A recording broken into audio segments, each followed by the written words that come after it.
नमस्कार, जय हिंद साथियों। कैसे आप सभी? मैं राहुल अग्रवाल आप सबका स्वागत करता हूं आपका अपने इस डिजिटल प्लेटफॉर्म पर।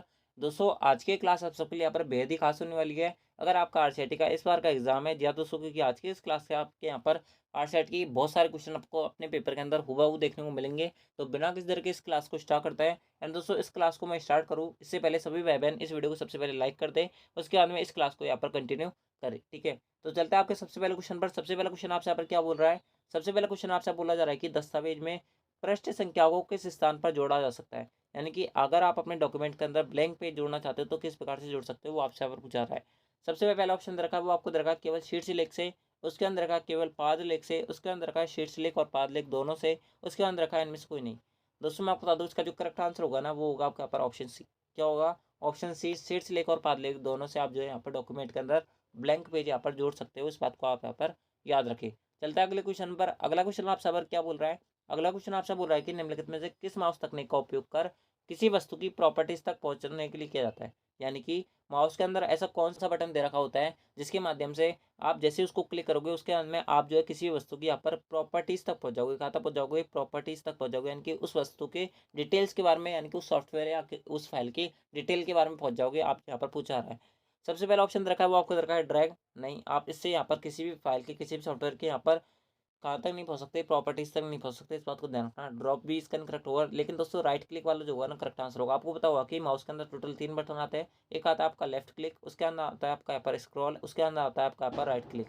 राइट क्लिक वाले बटन पर आप जैसे क्लिक करोगे उसके बाद में आप जो किसी वस्तु की यहाँ पर प्रॉपर्टीज तक पहुंचने के लिए आपको वहाँ पर ऑप्शन मिलता है। अगला क्वेश्चन।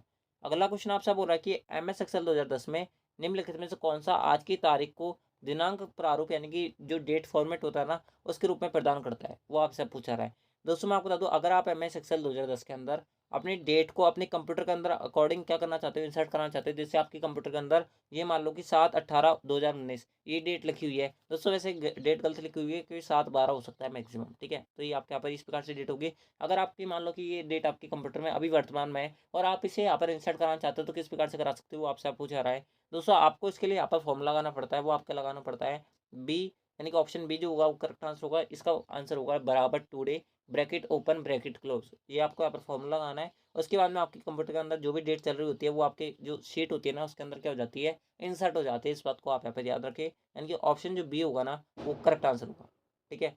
चलता है अगले क्वेश्चन पर। अगला क्वेश्चन आपसे यहाँ पर क्या बोल रहा है? अगला क्वेश्चन आपसे यहाँ पर बोल रहा है कि निम्नलिखित में से सबसे उपयुक्त विकल्प को चयन करें। यानी कि आपको बताना है कौन सा सबसे सही विकल्प आपको यहाँ पर दे रखा है। सबसे पहला ऑप्शन दे रखा है वो आपको दे रखा है डेबिट कार्ड। क्रेडिट कार्ड का उपयोग इलेक्ट्रॉनिक भुगतान प्रणाली में किया जाता है। यानी कि आप जो है डेबिट कार्ड और क्रेडिट कार्ड का उपयोग ऑनलाइन पेमेंट में कर सकते हो, तो बिल्कुल कर सकते हैं, पहला ठीक दिया हुआ है। उसके अंदर रखा है OMR का मतलब केवल मैग्नेटिक रीडर है। नहीं, ये इसका आंसर नहीं होता। उसके अंदर रखा है स्काइपी सिस्टम सॉफ्टवेयर का उदाहरण है। नहीं, स्काइपी तो आपका एप्लीकेशन सॉफ्टवेयर होता है जो भी आपकी वेबसाइट के रूप में काम करता है। इनके ऑप्शन सी भी इनकरेक्ट हुआ, ऑप्शन बी भी इनकरेक्ट है। उसके अंदर रखा है प्रिंटर का गुणवत्ता जो है हर्ज में मापी जाती है। नहीं, प्रिंटर गुणवत्ता DPI में मापी जाती है। किस में मापी जाती है? DPI, यानी कि डॉट पर इंच में मापी जाती है। इनका ऑप्शन डी भी इनकरेक्ट है, ठीक है। अगला अगला क्वेश्चन आपसे बोल रहा है कि आधार कार्ड नंबर कितने अंकों का होता है। यानी कि आधार कार्ड जो होता है ना आपका, उसके अंदर कितने अंकों का होता है, वो आपसे बोला जा रहा है आधार कार्ड नंबर। दोस्तों, मैं आपको बता दूं आधार कार्ड जो नंबर होता है ना टोटल 12 अंकों का होता है, जिसके अंदर 4 का एक ग्रुप होता है, 4 का एक ग्रुप होता है, 4 का एक ग्रुप होता है। इस प्रकार से टोटल 12 अंक होता है। इस बात को ध्यान रखें। यानी कि ऑप्शन जो बी होगा करेक्ट आंसर होगा। 16 अंकों का क्या होता है? 16 अंकों का क्रेडिट कार्ड और डेबिट कार्ड नंबर होता है, ठीक है। इस बात को भी आप यहाँ पर याद रखें, ठीक है। चलता है अगले क्वेश्चन पर। अगला क्वेश्चन आपसे यहाँ पर क्या बोल रहा है? अगला क्वेश्चन आपसे बोल रहा है कि ब्लूटूथ और वाईफाई दोनों तकनीक के वाले स्मार्टफोन के संबंध में नीचे दो कथन दिए हुए हैं। आपको बताना है सबसे सही विकल्प कौन सा है। सबसे पहला ऑप्शन रखा है वो आपको रखा है ब्लूटूथ की तुलना में वाईफाई की रेंज कम होती है। तो बिल्कुल नहीं होती, क्योंकि ब्लूटूथ जो होता है वो आपके एक कमरे से दूसरे कमरे में जाते हैं, उसके कनेक्शन जो स्पीड होती है, यानी कि जो उसका कनेक्टेड जो स्पीड होती है ना वो हट जाती है, उसकी जो रेंज होती है वो कम होती है। लेकिन वाईफाई आप जो है जैसे घर से बाहर भी आओगे ना तो आपका वाईफाई कनेक्ट रहता है। इस बात को ध्यान रखना। इनकी पहला स्टेटमेंट गलत रखा है। उसके अंदर रखा है वाईफाई ब्लूटूथ की तुलना में तेजी से गति से डेटा का संचरण कर सकता है। बिल्कुल कर सकता है। पहला गलत है, दूसरा सही है। पहला गलत है, दूसरा सही है। दोनों सही है? नहीं, दोनों गलत है। नहीं, पहला गलत है, दूसरा सही था, ये था इनकरेक्ट होगा। यानी कि ऑप्शन डी करेक्ट है आंसर, ठीक है। अगला अगला क्वेश्चन आपसे बोल रहा है कि निम्नलिखित में से कौन सा रैम के संदर्भ में गलत है। यानी कि आपको बताना है कि रैम के संदर्भ में कौन सा ऑप्शन आपको गलत दे रखा है। सबसे पहला ऑप्शन रखा है वो आपको दे रखा है रैम सीधे CPU द्वारा पहुंची योग्य है। उसके बाद रखा है आपको यहाँ पर रैम कंप्यूटर की सेकेंडरी मेमोरी का एक हिस्सा है। उसके बाद रखा है आपको यहाँ पर रैम का उपयोग उस डेटा को संचरित संग्रहित करने के लिए किया जाता है, जिसे वर्तमान में सीपीयू द्वारा संसाधित किया जाता है। उसके अंदर का रैम प्रकृति में अस्थिर है। तो ऑप्शन डी ठीक है, ऑप्शन बी ठीक है, ऑप्शन ए ठीक है, ऑप्शन सी इनकरेक्ट है। क्योंकि रैम जो होती है अस्थिर मेमोरी होती है और इसका उपयोग वर्तमान में सीपीयू द्वारा संसाधित प्रक्रियाओं के लिए हम नहीं करते। इस बात को ध्यान रखना। इनके ऑप्शन जो सी होगा ना वो करेक्ट आंसर होगा। अगला क्वेश्चन आपसे बोल रहा है कि दुर्भावनापूर्ण सॉफ्टवेयर कोई प्रोग्राम या फाइल है जो कंप्यूटर यूजर के लिए हानिकारक है। निम्नलिखित में से कौन सा दुर्भावनापूर्ण सॉफ्टवेयर है? यानी कि आपको बताना है कि इन चारों में से ऐसा कौन सा ऑप्शन दे रखा है जो आपके कंप्यूटर के लिए खतरनाक साबित हो सकता है। सबसे पहला ऑप्शन रखा है वो आपको रखा है नीरो का जलता हुआ रोम शेयर। नहीं, रोम शेयर हमारे लिए क्यों खतरनाक है? मेलवेयर ये बिल्कुल खतरनाक है क्योंकि एक तरीके का वायरस होता है। क्या होता है? वायरस होता है। तो ऑप्शन जो बी है वो करेक्ट आंसर है। अगला, निम्नलिखित में से कौन सा सॉफ्टवेयर के बारे में कथन सही है? यानी कि आपको बताना है सॉफ्टवेयर से रिलेटेड जो है कौन सा स्टेटमेंट आपको सही दे रखा है वो आपसे यहाँ पर पूछा रहा है। सबसे पहला ऑप्शन रखा है वो आपको दे रखा है इसमें हेरफेर नहीं किया जा सकता। उसके बाद रखा है इसे छुआ नहीं जा सकता, बिल्कुल नहीं छुआ जा सकता, ये ठीक दे रखा है। इसे बदला नहीं जा सकता, नहीं, इसे बदला जा सकता है, बिल्कुल बदला जा सकता है। इसमें कोई निर्देश या कार्यक्रम नहीं होते, कार्यक्रम का तो समूह होता है, निर्देशों का समूह होता है। ऑप्शन डी भी इनकरेक्ट है, ऑप्शन ए भी इनकरेक्ट है। हेरफेर भी इसमें हो जाती है, यानी कि आप जो है इसको एक स्थान से उठाकर दूसरे स्थान पर पटक सकते हो, तो बिल्कुल पटक सकते हैं, यानी कि ऑप्शन बी करेक्ट है। ठीक है। अगला अगला क्वेश्चन आपसे आप पर बोल रहा है कि आईटीआर बनने के लिए यूआरएल का पालन करना होगा। यानी कि आप जो है आईटीआर जो होता है इनकम टैक्स रिटर्न जो भरते हो ना, वो कौन सी वेबसाइट पे जाकर भर सकते हो वो आपसे पूछा रहा है। जो इनकम टैक्स रिटर्न भरता है उन सबको इसका आंसर पता होगा, जिसको नहीं पता वो उसको मैं बता देता हूँ। दोस्तों मैं आपको बता दूँ, इनकम टैक्स अगर आपको रिटर्न भरनी है ना तो आपको इनकम टैक्स की ऑफिशियल वेबसाइट पर जाना पड़ेगा। यानी कि ऑप्शन जो पहला है वो करेक्ट आंसर है। ये आंसर होगा नहीं, ये आपके रेलवे की वेबसाइट है, इस पर होगा नहीं, और indianrail.com ये भी रेलवे की वेबसाइट है, ये आंसर होगा नहीं। ठीक है। अगला अगला क्वेश्चन आपसे पर क्या बोल रहा है? अगला क्वेश्चन आपसे बोल रहा है कि यूट्यूब क्या है। आपको पता होगा यूट्यूब क्या होता है। यहाँ पर सबसे पहला ऑप्शन रखा है वो आपको रखा है ये एक वीडियो शेयरिंग और वीडियो सर्च वेबसाइट है, बिल्कुल है, पहला टिक दे रखा है। उसके अंदर रखा आपको यहाँ पर एक इलेक्ट्रॉनिक मेल है, नहीं मेल थोड़ा ना कर सकते आप, इससे नहीं कर सकते। ये एक एप्लीकेशन है जो वीडियो चैट और वॉइस कॉल प्रदान करता है। वॉइस कॉल कर सकते हो ये यूट्यूब के थ्रू नहीं कर सकते, ऑप्शन से भी करेक्ट है। उसके बाद रखा है इसका उपयोग इलेक्ट्रॉनिक कॉमर्स द्वारा वस्तुओं और सेवा को खरीदने और बेचने के लिए किया जाता है। आप शॉपिंग कर सकते हो यूट्यूब के थ्रू नहीं कर सकते, ऑप्शन पहला करेक्ट है। अगला अगला बोल रहा है आपसे यहाँ पर एसएसओ का फुल फॉर्म क्या है? यानी कि एसएसओ आईडी जो होती है ना इसकी फुल फॉर्म पूछी आ रही है। दोस्तों मैं आपको बता दूँ एसएसओ आईडी की फुल फॉर्म होती है सिंगल साइन ऑन। क्या होती है? Single sign on. क्या होती है? Single sign on. यानी कि ऑप्शन जो बी है वो करेक्ट है। अगला, एमएस वर्ड में डाले गए हाइपरलिंक को कैसे खोलना चाहिए? यानी कि आपके मान लो कि एमएस वर्ड के अंदर कोई हाइपरलिंक इंसर्ट करा रखी है, आप जो किस प्रकार से इसे खोल सकते हो वो आपको यहाँ पर पूछा आ रहा है। दोस्तों मैं आपको इसका आंसर बताऊं इससे पहले आप कमेंट बॉक्स में बताओ कि इसकी जो शॉर्टकट की होती है हाइपरलिंक इंसर्ट करने की वो क्या होती है। कंट्रोल प्लस क्या होती है? Question mark. आपको क्वेश्चन मार्क की जगह बताना है कौन सा वर्ड आएगा। ठीक है। बात करें हाइपरलिंक को, अगर आपने यहाँ पर अपने डॉक्यूमेंट के अंदर इंसर्ट करा रखा है तो आप किस प्रकार से खोलोगे? दोस्तों आपको हाइपरलिंक खोलने के लिए सबसे पहले अपने कंप्यूटर के अंदर कंट्रोल होल्ड करके रखना है, यानी कि अपने कीबोर्ड के अंदर तो कंट्रोल होल्ड करके रखना है। उसके बाद में माउस से उस लिंक पर क्लिक करना है, उसके बाद में आपकी हाइपरलिंक खुल जाएगी। इस प्रकार से खोल सकते हो। ऑप्शन का बात कर लेते हैं। सबसे पहला ऑप्शन रखा है वो आपको दे रखा है केवल हाइपरलिंक पर क्लिक करके नहीं खुलेगी। ऑल्ट कुंजी को होल्ड करके नहीं, कंट्रोल कुंजी को होल्ड करके बिल्कुल। Option C incorrect. Option C जो होगा वो करेक्ट आंसर होगा। ठीक है। ऑप्शन जो सी है वो करेक्ट है। अगला, में सक्सेस के संदर्भ में निम्नलिखित विभिन्न प्रकार के कंप्यूटर घटकों के कराए गए सबसे तेज और सबसे धीमे के सही क्रम है। यानी कि आपको बताना है कि यहाँ पर सबसे तेज मेमोरी कौन सी है और सबसे लो मेमोरी कौन सी है वो आपको यहाँ पर बतानी है। सबसे पहला ऑप्शन दे रखा है आपको यहाँ पर दे रखा है सबसे तेज से सबसे धीमे, यानी कि सबसे जो फास्ट मेमोरी होती है वो कौन सी होती है वो आपसे पूछा रही है। सबसे पहला ऑप्शन दे रखा है वो आपको दे रखा है रैम, उसके अंदर रखा ऑप्टिकल ड्राइव, उसके अंदर रखा हार्ड ड्राइव। दोस्तों मैं आपको बता दूं सबसे तेज जो मेमोरी होती है ना वो आपके यहाँ पर रैम होती है। कौन सी होती है? रैम होती है। उसके अंदर में ऑप्टिकल ड्राइव होती है, उसके अंदर हार्ड ड्राइव होती है। यानी कि ऑप्शन सी करेक्ट आंसर होगा। इस बात को आप यहाँ पर याद रखें। अगला अगला क्वेश्चन आपसे बोल रहा है कि निम्नलिखित में से किस एक्सटेंशन का उपयोग कंप्यूटर द्वारा छवियों को सहेजने के लिए किया जाता है? यानी कि आपको बताना है कि जो फोटोज वगैरह जो होती है ना उसका जो एक्सटेंशन होता है वो क्या होता है वो आपसे पूछा रहा है। सबसे पहला ऑप्शन रखा है डॉट CMD। नहीं, ये तो कमांड का होता है। किसका होता है? कमांड का होता है। इस बात को ध्यान रखना। ठीक है। कमांड रन कराते हैं तो उसका होता है, तो ऑप्शन ए इनकरेक्ट होगा। XLS, ये तो एक्सेल का होता है, ये भी नहीं होगा। VLC ये किसी का नहीं होता, VLC मीडिया प्लेयर होता है ना उसका होता है। इस प्रकार से आप याद रख सकते हो। ऑप्शन डी JPG ये करेक्ट आंसर होगा। JPG की फोटो होती है नहीं होती? होती है। ठीक है। ऑप्शन डी करेक्ट है। अगला, IRCTC SMS सेवाएं किस फ़ोन नंबर पर उपलब्ध है? यानी कि रेलवे की जो यहाँ पर SMS जो सर्विस है वो कौन से नंबर पर प्रोवाइड करवाई जाती है वो आपसे पर पूछा रहा है। सबसे पहला ऑप्शन रखा है वो आपको रखा है 102, 191, 139, 911। 139 जो होगा करेक्ट आंसर होगा। ठीक है।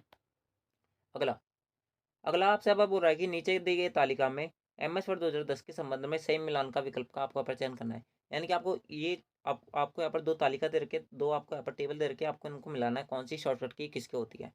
सबसे पहला ऑप्शन रखा है वो आपको रखा है Ctrl+V किसकी होती है, पेस्ट की होती है। पहले का क्यों आएगा, पहले का क्यों आएगा, दूसरे का Ctrl+Y रीडू, दूसरे का P और तीसरे का क्या बचा R।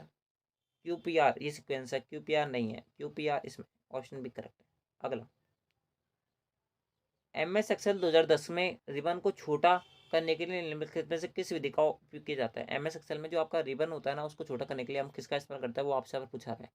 सबसे पहला ऑप्शन रखा है वो आपको देखा है रिबन में कहीं भी राइट पर क्लिक करें और फिर मिनिमाइज वाले बटन पर क्लिक करें। रिबन क्या होता है बहुत सारे बच्चों को नहीं पता, मैं आपको बता दूं रिबन कुछ ही नहीं होता। जो आपकी विंडो होती है ना, विंडो जैसे MS वर्ड की विंडो खुली हुई है, MS एक्सेल की विंडो खुली हुई है, ये फुल स्क्रीन में खुली हुई है, आप इससे छोटा किस प्रकार से कर सकते हो वो आपसे पूछा रहा है। तो दोस्तों मैं आपको बता दूं, अगर आप यहाँ पर मिनिमाइज वाले बटन पर क्लिक करोगे तो भी वो छोटी हो जाएगी, बिल्कुल हो जाएगी। उसके बाद में Ctrl+F1 दबाएंगे तो भी छोटी हो जाएगी। उसके बाद में किसी भी रिबन टैब पर डबल क्लिक करेंगे तो भी जाएगा। रिबन क्या होता है, जो आपने देखा होगा ना, जहाँ पर आपका MS एक्सेल के जैसे कोई फाइल है, उसको आपने RCIT नाम से या फिर अगर आपने जो भी डॉक्यूमेंट के नाम से सेव कर रखा है, उस पर अगर डबल क्लिक करोगे ना तो भी वो विंडो जो होती है ना, वो छोटी हो जाती है। इस बात को ध्यान रखना। ऑप्शन सी भी करेक्ट है, यानी कि ऑप्शन जो डी होगा ना, इन सभी माध्यम से हम जो है किसी भी MS एक्सेल की जो रिबन है उसको हम क्या कर सकते हैं, छोटा कर सकते हैं। इस बात को ध्यान रखें। अगला क्वेश्चन आपसे बोल रहा है कि कीबोर्ड में सबसे ऊपरी भाग पर F1 F2 और F3 आदि कुंजियों को किस नाम से जानता है। दोस्तों F से क्या चालू होता है, फंक्शन, तो फंक्शन कीज होती है। कौन सी कीज होती है, फंक्शन कीज होती है। ऑप्शन भी करेक्ट है, बिल्कुल बेसिक सा क्वेश्चन है। अगला अगला क्वेश्चन आपसे बोल रहा है कि निम्नलिखित में से USB पेन ड्राइव के संदर्भ में कौन सा कथन गलत है। यानी कि आपको बताना है कि पेन ड्राइव से रिलेटेड कौन सी जो चीज दे रखी है, कौन सा स्टेटमेंट जो दे रखा है वो आपको गलत दे रखा है। सबसे पहला ऑप्शन दे रखा है वो आपको दे रखा है ये पोर्टेबल स्पेस स्टोरेज डिवाइस होती है, बिल्कुल होती है। पोर्टेबल बोले तो आप इसे कहीं भी ले जा सकते हैं और लाया जा सकता है, यानी कि ये बिल्कुल होती है, पहला टिक दे रखा है। उसके बाद रखा है यह पेन ड्राइव में आसानी से 120 GB या उससे अधिक स्टोरेज किया जा सकता है, बिल्कुल किया जाता है। अलग अलग GB की जो आती है यहाँ पर पेन ड्राइव आती है, 128 GB की भी आती है, 256 GB की भी आती है। ऑप्शन भी ठीक है। उसके बाद रखा है आपको यहाँ पर इसका उपयोग मोबाइल स्टोरेज डिवाइस के रूप में किया जाता है, ठीक है।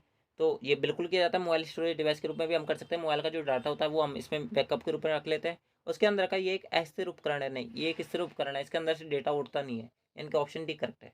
अगला कंप्यूटर स्पीकर और हेडफोन किस प्रकार यहाँ पर उदाहरण है। दोस्तों मैंने आपको बताया था कि जिसके भी नाम के पीछे ER आता है ना या OR आता है, वो क्या होता है, आउटपुट डिवाइस होता है, ठीक है।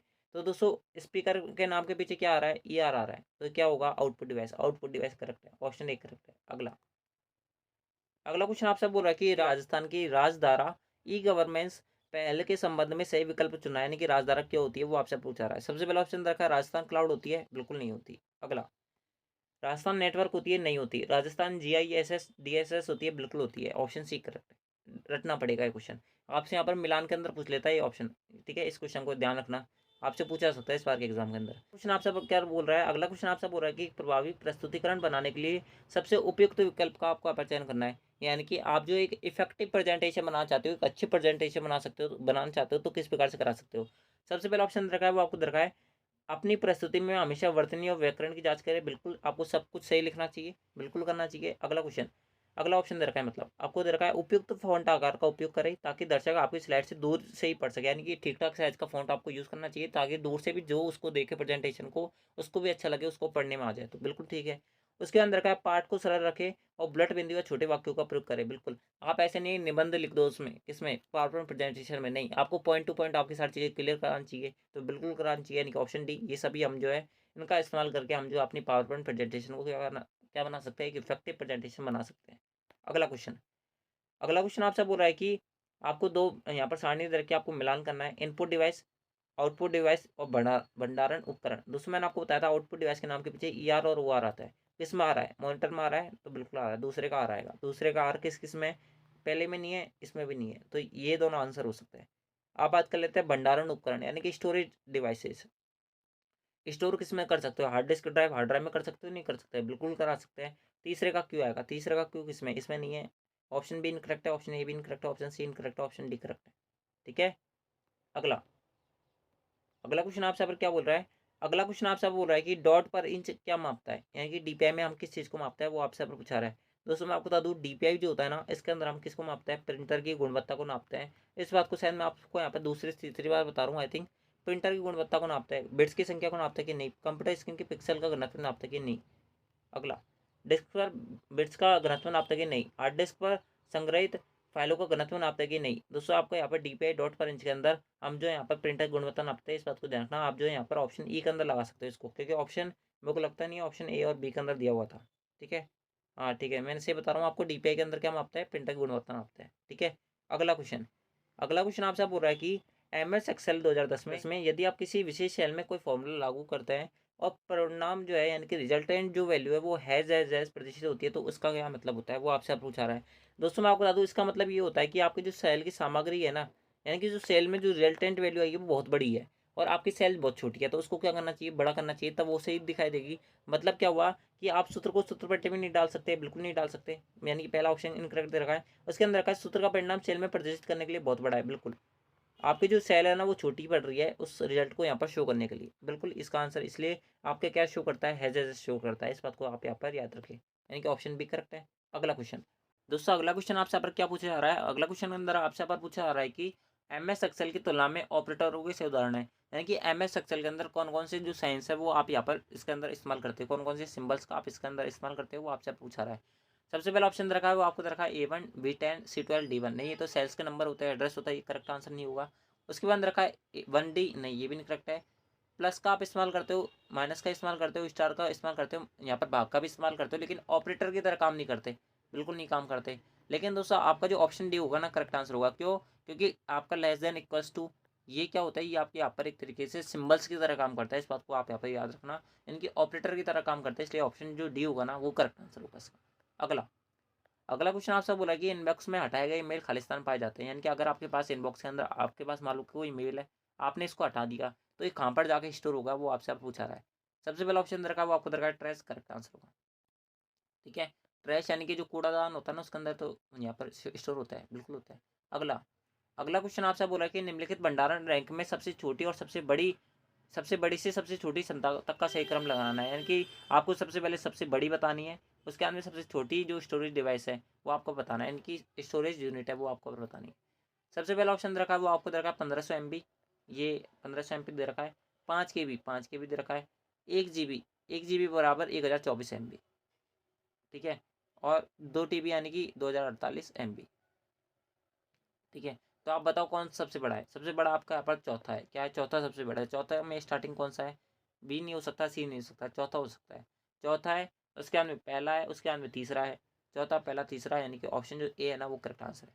ठीक है, आई होप आपको क्लियर हुआ होगा। अगला अगला क्वेश्चन आपसे बोल रहा है कि खालिस्तान माउस को घुमाते समय बटन को क्लिक करने और दबाकर रखने और उसे पुनः संरेखित करने की क्रिया को संदर्भित करता है। यानी कि आपको यहाँ पर बताना है कि हम जो किसी भी एक चीज़ को, जैसे एक सॉफ्टवेयर है उसको उठाया, उसकी जगह दूसरी जगह हमने उसको क्या कर दिया, पटक दिया, तो हम जो है माउस से इस प्रक्रिया को क्या करते हैं, यानी कि माउस से हम इस चीज़ को करते हैं। जैसे मान लो कि मैं कंप्यूटर का आपके पास कोई आइकन है, आपने इसको यहाँ पर उठाया और इधर पटक दिया इसको, तो आपने जो इसको इधर से उठा के इधर पटकाया ना, इस प्रोसेस को क्या बोलते हैं आपसे यहाँ पर पूछा रहा है। सबसे पहला ऑप्शन रखा हुआ आपको रखा है ड्रैग एंड क्लिक, नहीं।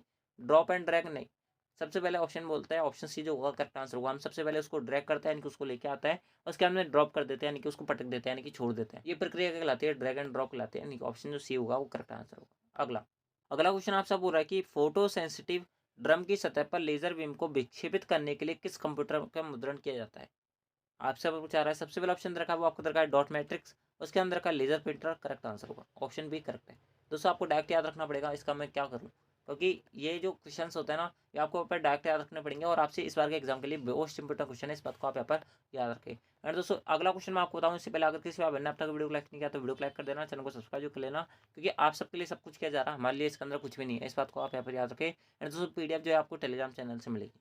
ठीक है, अगला क्वेश्चन आपसे बोल रहा है कि खालिस्तान नियमों का एक समूह है जो डेटा संचार को नियंत्रित करता है। यानी कि आपको बताना है कि नियमों का कौन सा एक ग्रुप होता है जो आपके यहाँ पर डेटा संचार को यहाँ पर क्या करता है, कंट्रोल करता है, वो आपसे पूछा रहा है। सबसे पहला ऑप्शन रखा है वो आपको रखा है फॉरम, नहीं। स्टैंडर्ड, नहीं। हम नियमों के समूह क्या बोलते हैं? प्रोटोकॉल बोलते हैं, इस बात को ध्यान रखना टेक्निकल भाषा में, यानी कि ऑप्शन जो सी होगा वो करेक्ट होगा। अगला अगला क्वेश्चन आपसे आपको बोल रहा है कि अगला क्वेश्चन आपसे पर क्या बोल रहा है, अगला क्वेश्चन आपसे बोला है कि उच्च रेजोल्यूशन वाले कंप्यूटर मॉनिटर होगा। यानी कि जो आपका हाई रेजोल्यूशन वाले जो कंप्यूटर का जो मॉनिटर है उसके अंदर कौन कौन सी विशेषता आपको मिलेगी, आपसे पूछा रहा है। सबसे पहला ऑप्शन मिल रहा है वो आपको मिल रहा है उच्च DPI। DPI के अंदर तो हम प्रिंटर गुणवत्ता नापते हैं, तो ये DPI वाला तो हो ही नहीं सकता, तो ऑप्शन ए इनकरेक्ट है। ऑप्शन बी निम्न DPI, नहीं। 256 रंग ये नहीं होता, क्योंकि हम जो प्रिंटर का हम जो मॉनिटर का यहाँ पर रेजोल्यूशन नापते हैं ना, वो पिक्सल पर इंच के अंदर नापते हैं। किसके अंदर नापते हैं? पिक्सल पर इंच के अंदर। अगर यहाँ पे लिखा होता ना उच्च पिक्सल पर इंच, तो हम इसका आंसर ये ऑप्शन ए लगा देते, लेकिन दोस्तों ऑप्शन ए इनकरेक्ट होगा। ऑप्शन डी के अंदर आपको क्या दे रखा है? वो आपको दे रखा है कि रेजोल्यूशन को हम डीपीआई में नहीं मापा जा सकता। बिल्कुल option D incorrect, option D जो होगा वो करेक्ट आंसर। ठीक है, आई होप आपको क्लियर हुआ होगा। अगला क्वेश्चन आपसे आपको बोल रहा है कि स्प्रेडशीट में पंक्तियां और स्तंभ का प्रतिच्छेदन क्या कहलाता है? स्प्रेडशीट क्या होती है? एमएस एक्सेल की जो शीट होती है ना, उसे हम यहाँ पर स्प्रेडशीट बोलते हैं। इस बात को आप यहाँ पर याद रखिए। ठीक है, और आपसे यहाँ पर क्या पूछा जा रहा है? मान लो कि आपके पास एमएस एक्सेल की शीट है, तो दोस्तों ये आपके यहाँ पर कॉलम्स कहलाते हैं, ये आपके यहाँ पर रो कहलाती है। इनसे ये आपस में यहाँ पर इंटरसेक्ट कर रही है, तो ये डब्बा बन रहा है। इस डब्बे को किस नाम से जानते हैं? वो आपसे पूछा रहा है। इस डब्बे को हम सेल के नाम से जानते हैं। जानते नहीं जानते? बिल्कुल जानते हैं, बिल्कुल बेसिक सा क्वेश्चन है। फॉर्मूला को हम जानते नहीं है, सेल करेक्ट आंसर होगा। ऑप्शन जो बी है वो करेक्ट आंसर है। चलता है आज के इस वीडियो के, आज के इस क्लास के सबसे लास्ट एंड फाइनल क्वेश्चन तरफ। क्या क्वेश्चन आपसे पर बोला जा रहा है? आपसे बोला जा रहा है कि उपकरण जो न केवल सर्च सुरक्षा प्रदान करता है, बल्कि पावर आउटेज के दौरान कंप्यूटर को बैटरी बैकअप के रूप में भी प्रदान करता है, वो क्या कहलाता है? यानी कि मान लो कि एक तो केवल सर्च सुरक्षा भी प्रदान करता है, इसके अलावा आपके जैसे घर में अचानक से लाइट चली गई, तो दोस्तों अचानक से आपका कंप्यूटर बंद नहीं होता, ये आपकी बैटरी बैकअप के रूप में काम करता है। यानी थोड़ी देर 15 मिनट तक ये चल जाता है कंप्यूटर ऑफ होने के बाद में भी, यानी कि लाइट चल जाने के बाद में। तो ऐसे कौन सा डिवाइस होता है जो आपके इस तरह का काम करता है? सबसे पहला ऑप्शन दरकार वो आपको दरकार यूएसबी, नहीं तो केबल होती है, कीबोर्ड हार्डवेयर होता है, ये काम नहीं आता। मेमोरी आपको पता होगा, तो ये आंसर नहीं हो सकता। आपको बचा कौन सा ऑप्शन? यूपीएस, ये करेक्ट आंसर। ठीक है, ऑप्शन जो सी है वो करेक्ट आंसर है। तो दोस्तों इस प्रकार से ये थे आपके यहाँ पर top 35 plus most important question जो आपसे आरसीटी के इस बार के एग्जाम के अंदर पूछा सकता है। आई होप आपने इस वीडियो को शुरू से अंत तक देखा होगा। आपको क्लास कैसी लगी वो आप हमें कमेंट बॉक्स में जरूर बताना। अगर आपको ये क्लास अच्छी लगी तो दोस्तों आप जो इस वीडियो को लाइक करें, चैनल को सब्सक्राइब जो करें। एंड दोस्तों इसके साथ में अगर आपने पहले वाली वीडियोस नहीं देखे तो उनको जरूर देखा। अगर आपके पास अभी भी टाइम बचा हुआ है आपके पेपर के अंदर, तो आप उन क्लासेस को जरूर देखें। एंड दोस्तों अपनी तैयारी को मजबूत बनाएं, क्योंकि आपका पेपर अच्छा खासा इस बार आने वाला है, इस बात को ध्यान रखना। सो आज के इस क्लास के अंदर बस इतना ही। मिलता है आपके नेक्स्ट आरसीटी वाली क्लास के अंदर। मैं आपको ज़्यादा टाइम बर्बाद नहीं करूंगा। मिलता है आपके नेक्स्ट आरसीटी वाली क्लास के अंदर। जब तक के लिए जय हिंद, जय भारत, जय Hindustan. Thanks for watching. Thank you.